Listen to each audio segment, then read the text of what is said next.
Have you ever found yourself defending your mother, even when deep down you knew she might be wrong? It's something so many of us do, almost without thinking. Studies show that our bond with our mothers is one of the most powerful relationships in human psychology, shaping who we are and how we see the world. But what happens when that bond is complex, even painful? Today, I want to share my personal story of trying to win my mother's approval. A journey that taught me hard lessons about love, manipulation, and letting go. Hi everyone, my name is Mike, and welcome back to my channel. Today, I want to dive into a question that many of us might not even realize we're asking. Why do we instinctively defend our mothers? Even when there's hurt or disappointment in the relationship, that defense mechanism kicks in and we feel compelled to protect them. For me, this question is deeply personal.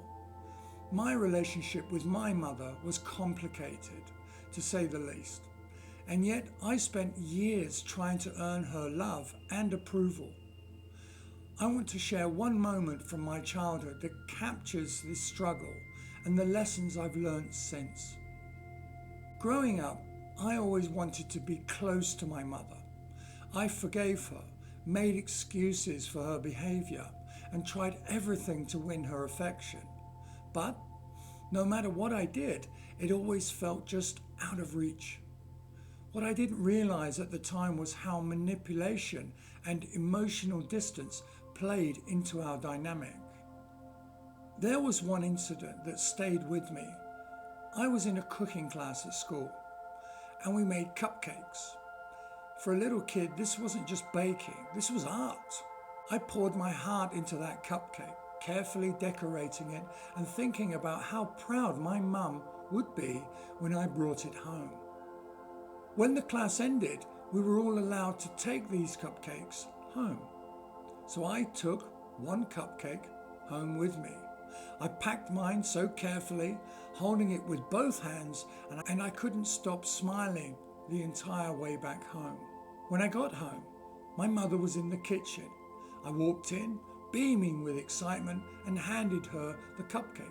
To me, it wasn't just a dessert, it was a piece of me, something I was proud to share with her. She took it, and I watched her take a bite. In that moment, I felt like the happiest kid alive. But then, as I turned to leave the kitchen, and I saw her spit it out, throw it into the trash, and go about her day like nothing happened. How do you think that made me feel? That moment broke something in me. It wasn't just about the cupcake. It was about what it symbolized. I was desperate for my mother's approval, for some acknowledgement that I mattered to her. But instead I was left feeling invisible and unworthy. And yet even after that, I still found myself defending her, making excuses for her actions, and trying to convince myself that maybe I just wasn't good enough. So why do we do this? Why do we instinctively defend our mothers, even when they hurt us? A big part of the answer lies in attachment theory. As children, our mothers are often our first source of love and security. They shape our sense of self-worth and our understanding of relationships. When that bond is strong and healthy, it's a source of comfort and resilience. But when it's fraught with neglect, manipulation, or unmet needs, it creates a complex emotional dynamic. We defend them because, in a way, defending them feels like defending ourselves. Culture also plays a role. Across many societies, mothers are seen as the ultimate caregivers, the ones who sacrifice everything for their children. This narrative makes it difficult to acknowledge when our mothers fall short or cause harm. Criticizing them can feel like betraying the values we've been taught to honor. For years, I held on to that memory of the cupcake, but I didn't let myself feel the pain of it. Instead, I rationalized it. Maybe the cupcake just wasn't good. It didn't taste good. Maybe she was having a bad day.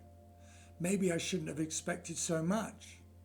But as I got older, I started to see the pattern. It wasn't just about the cupcake. It was about a dynamic where my efforts to connect were met with rejection or indifference. One day, I was talking to a friend about this memory, and they asked me something I'll never forget. What would you say to that little boy holding the cupcake?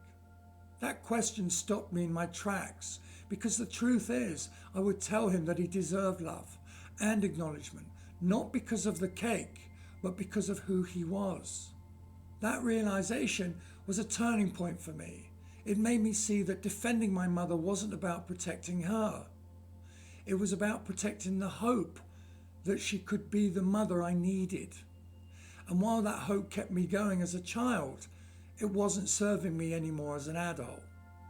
Defending our mothers is instinctive, but it's also complicated. It's tied to our deepest needs for love, security, and belonging. But sometimes defending them comes at the cost of our own well-being.